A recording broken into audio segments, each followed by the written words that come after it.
Okay, so before we get into anything, hi. Welcome to Hayden's Chat Corner. This is the channel where we watch a bus driver, who also writes, directs, and does audio engineering for audio dramas, talk about life, while getting absolutely, humiliatingly, repeatedly destroyed in the Last of Us factions.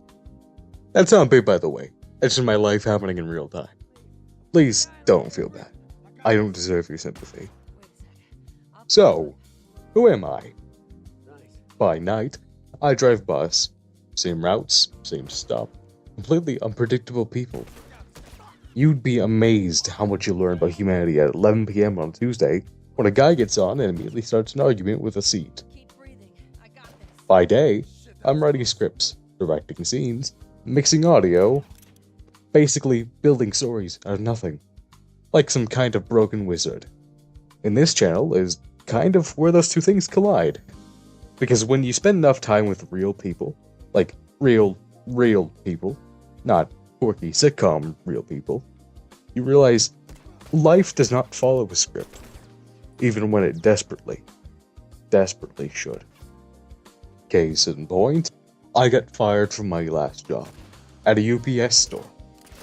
Not for being late, not for messing something up. I got fired for stopping a robbery. Which sounds awesome, until you realize HR does not grade on heroics. HR grades on protocol. And I failed that protocol so hard that they probably laminated my write-up. So, it's about 1 in the morning. Dead quiet. The kind of quiet where your own brain starts doing that thing where it starts replaying every mildly embarrassing thing you've ever said since 2009. And this guy walks in, grabs an envelope, walks up to the counter, and tells me to put money in it. And instantly, click, it hits me. This isn't a weird customer. This is a robber. Now, normally, I do the smart thing. I handed over the money, I would go home, I would get to keep my job, I live. Very boring, very live. Very nice. But unfortunately, this is this timeline. And in this timeline, I notice the gun. It's something in my brain, the part that apparently handles threat assessment, looks at it and goes, that's not loaded. Safety's on. Now, I'm a gun guy, which means instead of reacting like a normal, sensible person, I reacted like an idiot who happens to know what he's looking at. A very specific, very dangerous combination. So, I reached over, and I took it. Yeah. Now, I want to be very clear. Future me would very much like to travel back in time to that very moment. Tap present me on the shoulder, and whisper, buddy.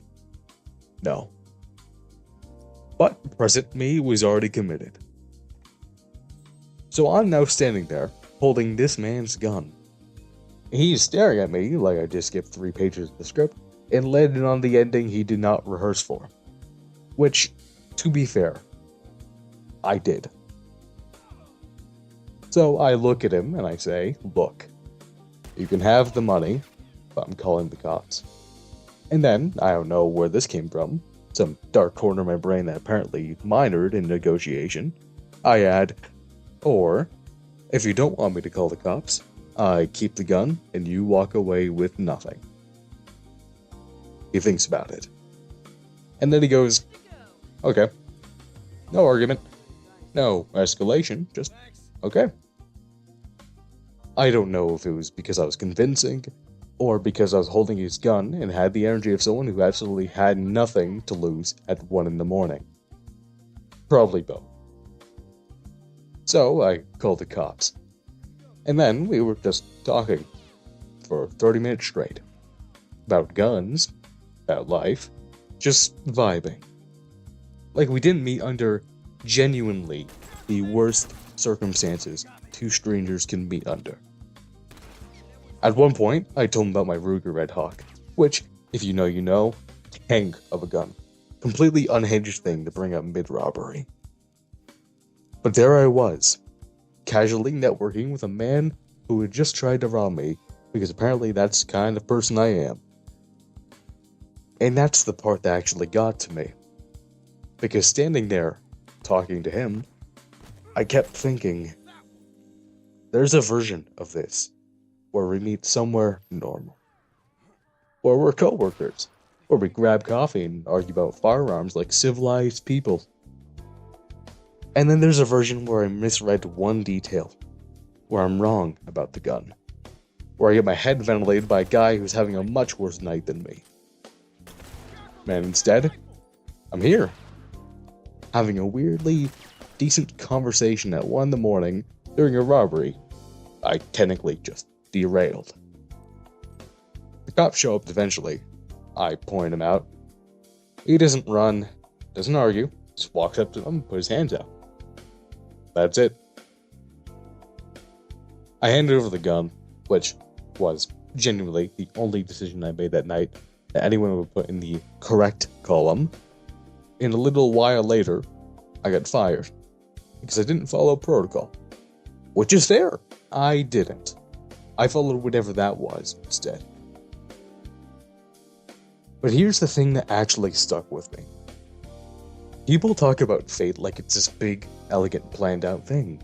Like the universe has a whole writer's room and everything happens for a reason. And maybe.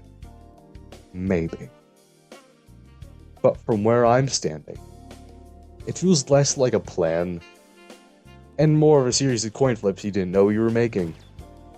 Tiny movements, tiny decisions, and suddenly, you're in a completely different story, wondering how you got there.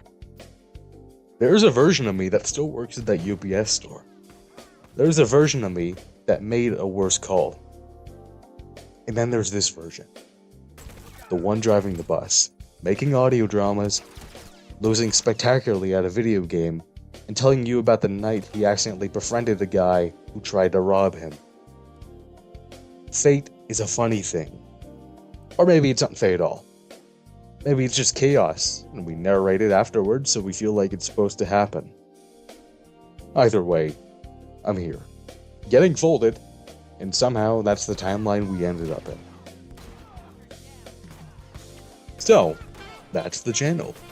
Bad gameplay, good stories, decisions of wildly varying quality. If that's your thing, stick around.